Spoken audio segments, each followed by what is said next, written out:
Hey there everyone, welcome back to another video. In this video, I will show you how to remove video background without green screen in CapCut PC. So let's get started. First thing first, what you need to do is simply just drag and drop your clip into the timeline like this. And then it's very simple guys. Just select the clip. And then from here, you need to go to the remove page option right over here. And now you will see auto removal option.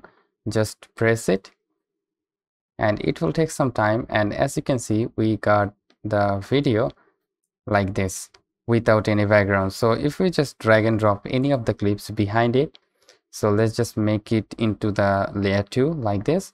So if we just put any of the video in the layer 2, as you can see this guy's background has been removed and it is symmetrically added to the video.